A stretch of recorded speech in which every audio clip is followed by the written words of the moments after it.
The embargo for a ton of Total War Warhammer 3 gameplay has just lifted, and we can show you Ogre Kingdoms, we can show you Tzeentch, Khorne, Grand Cathay. There are so much things to show off in the next couple in the next week or two here, whatever, the next couple of weeks, whatever the hell I'm trying to say. I'm excited. I don't know what's going on. But in today's video, we're going to quickly go through the Ogre Kingdoms roster. Now, some things to kind of keep in mind before we go into this. There are some things like Ironguts and Ironblasters, which have been confirmed but are not in this roster reveal here today. But things like Yehtees and Thundertusks are confirmed to not be in the roster, and we will not see them at launch. We'll probably see them as DLC. So what you're going to see here is a snippet from the live stream that I did of the Ogres versus Grand Cathay battle. You can find that linked in the upper right corner. We just go through the battle. You can jump to the 36-minute point if you want to skip the roster in that stream. But this is just the stream roster conversation. So if you see me talking to chat, it's because they corrected me on something I did say, and I apologize if that is annoying or kind of breaks you out of it, but I wanted to make sure the information was at least correct. But as always, guys, we're just going to be going through this here. If you have any questions or concerns about it, just go ahead and let me know in the comment section below. If you have not yet pre-ordered Total War Warhammer 3, feel free to do so using the Nexus link in my description and pinned comment. You get a Steam key directly from the developer, and it's a great way to support the channel. But let's get going here with the Ogre Kingdoms, I guess, partial roster reveal. Okay, so we have the Ogre roster here. We're going to be going through it. Now, this is not 100% of the roster. There are certain portions of this that are missing. So we'll be able to go through what we've got. And then when we get a later Ogre Kingdoms roster reveal, we'll be able to see what units were 100% missing. We just were told, hey, this is not the complete Ogre roster. Just bear with what we've got. There's, of course, Greasus is not in this, but we're going to be talking about the Firebelly. We'll be going into Skrag. So we'll be able to see a good chunk of it, but there'll be obviously some things that will be missing. So let's just kind of swing through what we've got here right now, and we'll talk about every little thing. We can pause it as we need be, but you can see I'm just using a Windows Media Player because this was sent to us by Creative Assembly. So the Gnoblars, the most disgusting of all creatures. Well, that's not true. Skaven are pretty hideous, but they get pretty basic stats here. Hide, and they're expendable, as you would imagine. Pretty low melee attack and melee defense here at 18. Actually, I'm not gonna lie, that's surprisingly high melee defense for what is supposed to be kind of a throwaway unit. They are spear infantry, but it looks like they don't get any bonus to anti-large there, so maybe they have a hidden passive bonus that I don't think they hover over this, so we can't really see if there is kind of anything underneath the hood there, but it is a spear infantry without the actual bonus versus large, so that's kind of interesting. Next up, we have the Gnoblar Trappers here. You can see they got the really cool little wolf head helmets there, and they've got some additional, not acupuncture, that's not the word I was looking for, some additional punching power in that they are also ranged hybrid units, and they can stalk. So let's take a look at what they've got. A little missile strength at 17 with a range of 70. We'll bring that down a little bit. Vanguard deployment, stock as you would expect, expendable one more time, and then they get this Gnoblar Traps. Let's take a look at this bad boy. So this is a hex that they get. It is a passive ability that will reduce speed, and charge bonus of anything, what it looks like, in a range of 5 meters. Effect range 10 meters. So in 10 meters, affected units grounded, cannot use if not moving. Okay. So this is basically the Gnoblar Traps ability here, which also does damage per second from 13 to 25. So it's going to drastically slow things down. It is going to do some damage over time, and it's going to be interesting to see how they kind of can use this. If there's perhaps a Regiment of Renown unit version of the Gnoblar Trappers that can even pour on more and more damage. I'm very interested to see what goes on with that. Let me unpause and keep going. I want to see the speed of these guys real quick.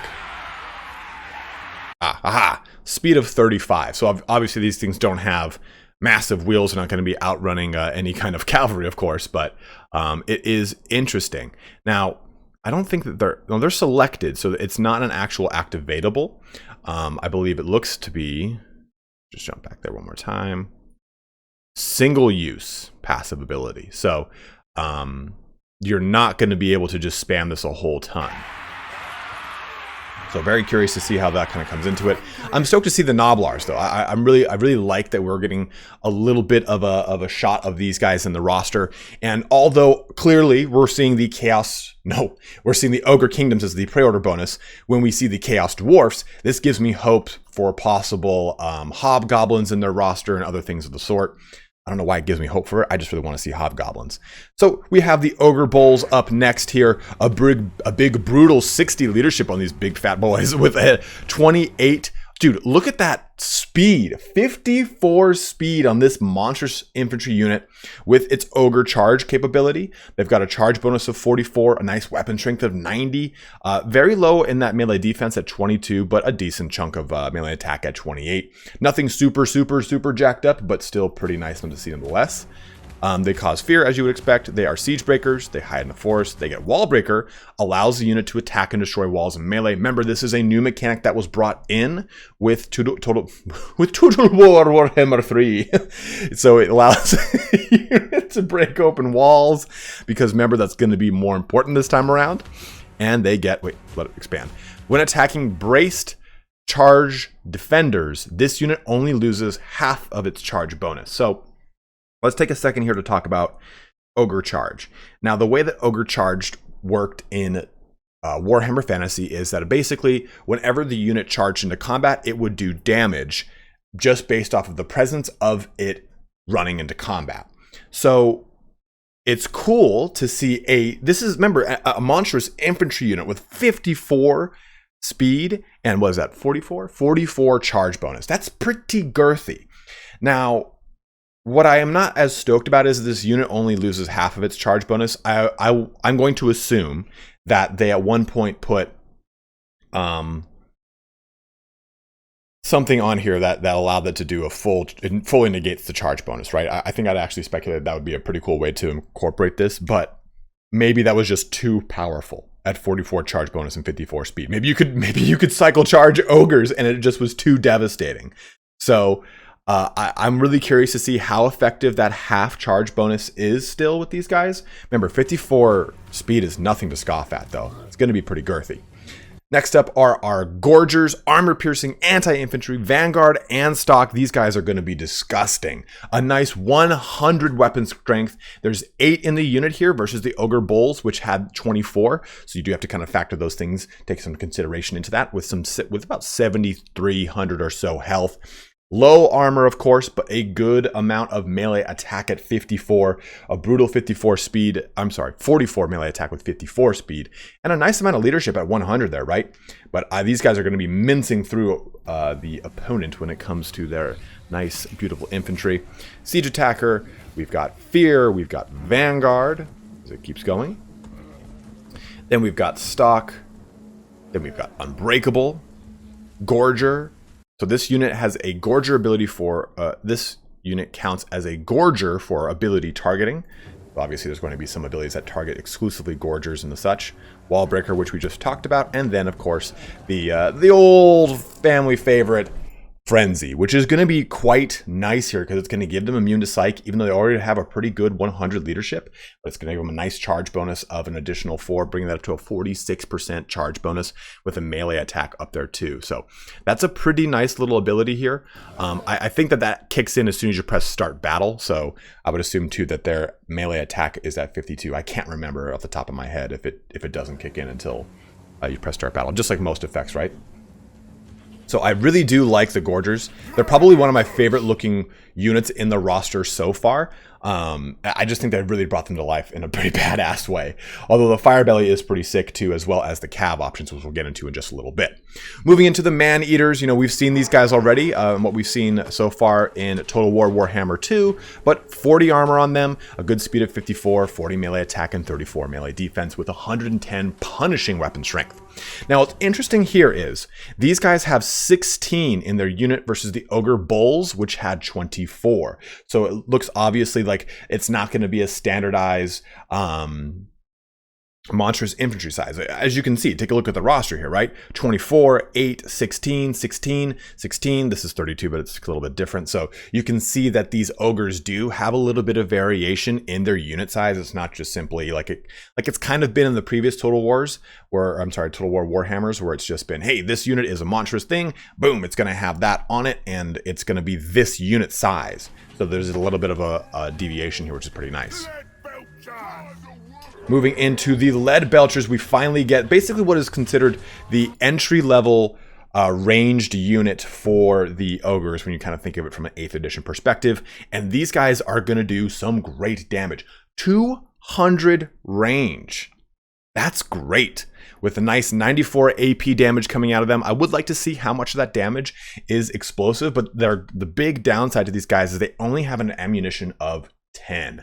So that's going to be, of course, very brutal when it comes to these, but I wonder if there will be some way to replenish ammunition or something of the sort, like when we get the gunnery white with the Vampire Coast, how they can kind of mitigate that low ammunition by using those abilities. So we don't see anything like that yet. Maybe the Hunter has that ability. So I'm curious to see if that's coming.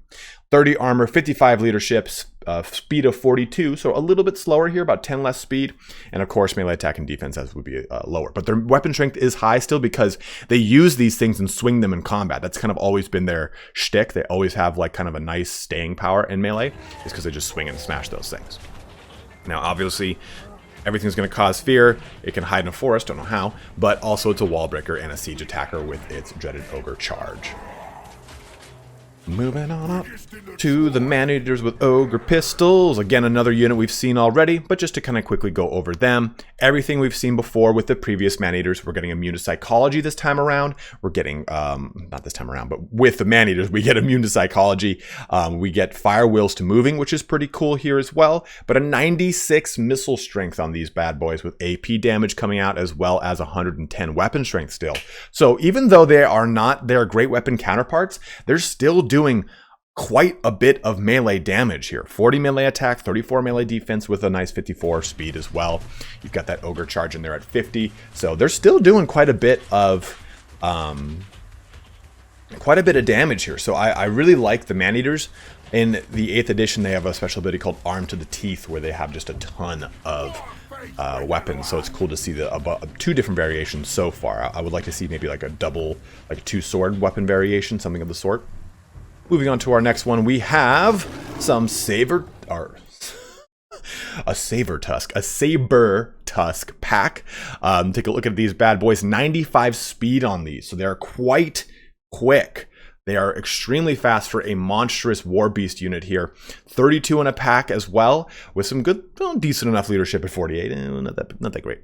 But 38 melee attack and 28 melee defense with a good charge bonus of 36 and 70 weapon strength. These things are very strong for basically a backline harassment unit. They cause fear as well, and they're going to be able to, well, hide in a forest. Who really cares about that? But they do have Rampage, which is going to be, of course, their Achilles heel, or a Saber Tusk heel, or whatever the hell you call it when it's a Saber Tusk. Moving into the first of the big, nasty Cav units, we get the Mournfang Cav with Iron Fists. Now, Iron Fists act as a shield for the ogres. We already saw this in the Mournfang Cav that came in with Total War Warhammer 2, and we saw that they had an animation where they would block arrows with their left hand. So, boom, here it is. We get that Mournfang Cav with those Iron Fists, and they get 100 armor with a bronze shield, as well as 120 weapon strength, that's AP damage, a brutal 68 charge bonus, a little bit low on the melee attack at 36, but a good melee defense at 38 with 60 and 75 when it comes to leadership and speed. So this is going to be your shield variant. We've already seen the other variant of the Mournfang Cav in Warhammer 2. So just to kind of see, I wonder if there's going to be maybe a regiment of renown, if they have like glowing clubs. It's always kind of interesting to see how the regiments of renown are going to color and shape the roster. But take a look at this. Crushers on Rhinox, no less, right? And look at these bad boys. We get a great weapon cav with 130 AP anti-large weapons, or 130 weapon strength, just crushing the show over here, right? 120 armor too. The Crushers are indeed crushers. Not huge charge bonus too at 80. They are 80. Man, with a good, well, decent enough speed at 75. I don't expect these guys to be breaking any land speed records here, right? But it is interesting to see that both the Mournfang Cav, which are Mournfang, the Crushers, which are Rhinox, and then we're going to look at a Giant in a second. We've got the actual Catapult, and then we've got the, it's not a Slaughterhorn. I keep messing up the name, so we'll just wait till we get to it. But we have not seen the Yeti, unfortunately. We have not seen some of the bigger, scarier, larger units in the Ogre roster. So it kind of makes me wonder if they're coming, because again, I know that this is not a complete roster, and it makes me wonder as well, if they are not coming, how will they come into the game? You could make the argument that they might come in with perhaps the, there is a legendary hero that I can't think of off the top of my head, and it is not Skrag, something the Huntsman. And I mean, maybe with him, sure, but again, that character kind of has that trope of, oh, he could never lead anyone. He always likes to be alone, kind of like Shadowblade does in Dark Elves, right? He's always just alone. So I am curious to see what we get with more of the roster, like what other bigger units maybe are not in just yet, and what monsters are coming, like the Yeti and the Thundertusk I was talking about. And yeah, it was Brag the Gutsman, not the Huntsman. Brag the Gutsman. That's what I'm thinking of. But moving through the Crusher here. Again, I'm just kind of letting this play, and we've got a lot of what we typically had on pretty much everyone else so far. Which, you know, it's important to note that Siegebreaker and Wallbreaker on every single unit is going to be pretty wild. It's pretty wild. So 600 AP damage. I mean, weapon strength. It's a giant. We all know them. We've come to expect them. I like the big pot helm on the helmet here. It's a little bit different. And for those of you that are watching this after the fact, I am currently recording, or I'm currently streaming, and I've pressed record. So I'm talking to you guys as if I am just recording. But people in the chat of the stream have confirmed that both the Yeti and the Thundertusk are not coming later. Like there's no future roster reveal that's going to tell us that. So perhaps then that's a DLC, and like I was saying, maybe with Brag the Gutsman, but it doesn't really make a whole ton of sense to do Brag. He's thematically a legendary hero and someone who kind of stays alone. But the Gnoblar Scrap Launcher is looking brutal here. And what I like about it too is it still has 160 AP anti-infantry weapon strength alone. Like it's pretty spicy here. In addition to, we get 80 armor on it, 60 leadership. I mean, this thing's actually decently tanky here, right? Also, we can see a missile strength of 490 on it. It's got its wounds capability that was added with Warhammer 3 in any single entity, as well as 18 ammunition. So this thing is pretty spicy. I do love the look of this Gnoblar Scrap Launcher, but the real big boy here is the Stonehorn with a harpoon launcher on top, and it is, oh, where's my cursor? There we go. It's going to cause fear. It's going to cause terror. I'm going to pause it right there. I'm going to miss the pause, and we're going to keep going because it's going to fire whilst moving. It's got wall breaker. It's got wounds, and then missile resistance of 15%. So 149 weapon strength, but look at that devastating melee combat of 480 anti-infantry AP with 66 speed and 110 armor. This thing is going to smash into stuff, and in the fight we're about to take a look at, it's going to go toe-to-toe with another big creature I can't wait to show you guys. But it is going to be a lot of fun with this bad boy on the... I wonder if, too, we'll probably get a normal Stonehorn, not with a harpoon launcher. I would imagine that's the case. And the other unit we have not seen here, I believe it's confirmed, is the iron launcher. The iron big thing. I can't remember off the top of my head. The big, huge cannon. The big, huge cannon. That just... I said it earlier in the video, my brain is blanked out. But... I believe that that's been confirmed as coming. I don't, and someone in the chat can tell me this as I keep going, and we'll jump back to that point. But we're going to move forward here into the Fire Belly, and we can see he's got, of course, typical kind of spells, but he gets a special Fire Breath. This is going to Iron Blaster. Thank you guys. So a special Fire Breath that we're going to see on the Fire Belly is the range damage of 99, explosive damage of 46 on this, with a pretty brutal range of 90 meters and a 60-second cooldown too, but can only use if he's out of combat. So interestingly enough. So I think we're going to see some other fun abilities here. He gets Tenderizer, so he is going to augment around him, or his own weapon strength, by 50%, both his base and AP damage. On top of that, 430. And 430 is pretty standard fare for a caster that has some sort of punching power, right? We see the same, I think it's like 400 or 430 exactly when we look at Norska and the Famir and their punching ability. So nice 430 AP with magic and flaming attack. So pretty spicy there. Flame Incarnate, melee damage reflection of 10, and this is going to give him an actual bound ability with 2 uses on it, and it lasts for 24 seconds with a 1.5-minute cooldown, which is kind of spicy there. Oh, I just missed Eruption. Let's jump back just a little bit. And we get Eruption, an active explosion, which is going to do 25 magic and flaming damage, 0% AP in a 15-meter radius around the big Fire Belly. And that is looking pretty spicy. But we get the standard fare of the lore of fire here. Nothing special to kind of write home about. It's just the lore of fire. Even the lore attribute here.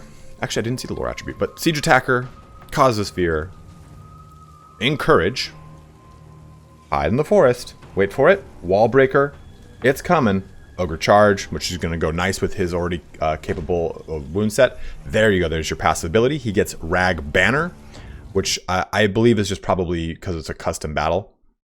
So passive ability +4 leadership and 35-meter radius around him. Oopsies. Oh no, what did I do? There we go. And he gets some innate fire resistance. Make sure, yeah. And missile resistance because he's a single entity. But that is your Fire Belly here. And he's got a great looking model. I love that model right there.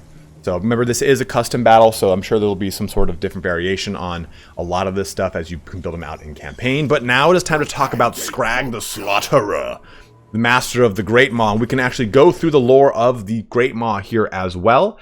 We have all of his abilities activated, but he gets extra ingredient, which is going to give him a power recharge and reserve bonus. And it's going to last for 31 seconds, which is quite nice. And you can also see that he does quite a bit of AP anti-infantry damage there, 430, just like you would have imagined when it comes to a total, what's it called? A hybrid caster melee unit. Brain Gobbler, Lore of the Great Maw. Our first Lore of the Great Maw ability here. It's got a range of 200 meters, duration 18 seconds, cooldown 28 seconds, and reduces leadership by 16. Next up is Bull Gorger. It's going to increase melee attack by 24 and AP damage by 25% for 17 seconds. We unfortunately don't know what those overcast abilities are, but we get Bone Crusher here. It's going to be a pretty, it's almost like a Foot of Gork is what it kind of looks like here. Damage is 64 with 50% of that being AP, and does magic damage in an 8-meter radius around. It's got a range of 200 meters with a 43-second cooldown, a very small striking area. Tooth Cracker, boom, armor of 30, missile resistance plus 22%. So this is a nice little way to mitigate any kind of specific range damage that is looking to focus down or break apart a lot of your unit, because the nice thing is it's an augment in an area versus being a single target augment, which is quite nice. Moving into the Maw, which is going to be another one of our damage abilities. This one with a much larger area of explosion, right? We get 20-meter radius on them with 48 damage, 33% of it, a third of it being AP damage with some magic damage in there as well. Troll Guts, which is a regen ability, which is going to replenish health at a health of 0.8, or about 1% pretty much. Health per second for 40 seconds. So a little less than 40% health will be recovered through the course of this, well, 20% less than 40. So what? It'll do 32% health recovery. So very nice for the lore of Great Maw there. I do like it because it does have capabilities to do some damage. It's got some support capabilities as well as buffing and debuffing capabilities. So I do like it quite a bit so far. Let's take a look at its actual lore attribute though, right here coming up. And Blood Gruel. So triggers when casting a spell and replenishes hit points of combatants for 9 seconds at a 0.4% per second. That is pretty nice every time that happens. All right, Cauldron of the Great Maw is his obviously amazing ability here, and it gives him a little bit of regen in an area, but it also gives a bonus: base weapon damage plus 0% up to 20% and AP up to 20%. Effect intensity increases with each kill made by the unit. Replenishes hit points of combatants as well. So it's going to give a pretty brutal little bonus here to health, as well as boosting up attack quite well in an area around Big Daddy Skrag, which is very reminiscent to his capabilities in the 8th edition army book. So pretty nice. Massive health pool though at 7,200 here for Skrag, so pretty crazy. So that is the entire Ogre roster that we have access to right now. We also have these 3 abilities. Now, I don't know how these abilities come to factor into the actual battle map, but I'm just going to go through them really quick with you guys. We've got only if they are gorgers. Let me take a look. Does it say that on here though? Oh, affected unit only is gorgers. Good call there. For those of you guys who mentioned it in the chat, and you're watching it after the fact and you saw that and you're like, man, you missed it. Yeah, I did miss it. So gorgers are getting the benefit of the heal and the weapon damage and AP there from the Cauldron of the Great Maw. So going back here to our abilities, we get the Dismember Hex, which is going to reduce acceleration speed and charge speed quite toasty there. Then we get Massacre, which is going to increase, Massacre here, which is going to increase AP and weapon damage as well as cause terror. And then lastly, we get Butcher. So Butcher is going to be a heal per second and then vigor per second reduced by 25%. And you can see how this is all gained is from prisoners. Prisoners points are gathered by killing enemy units that are routing or shattered. So there you go. You can clearly see that I have not watched this video ahead of time. I just decided to go through it with you guys together. So as it's every, so points needed for the next ability is 25. So I'd imagine that would go up in some sort of increasing increment. But that is our Ogre roster here today. For those of you that are watching after the fact and not during the live stream, please go ahead and let me know in the comment section below how you're feeling about this roster. What things are missing that we know will not be coming that maybe you're disappointed about. What things that we don't know are missing are you waiting for to hear about? And what's your overall feel on this roster? Are you stoked on it? Are you going to play the Ogres first? Let me know in that comment section below. But as always, guys, thank you so much for watching here today. Have a good one and take care.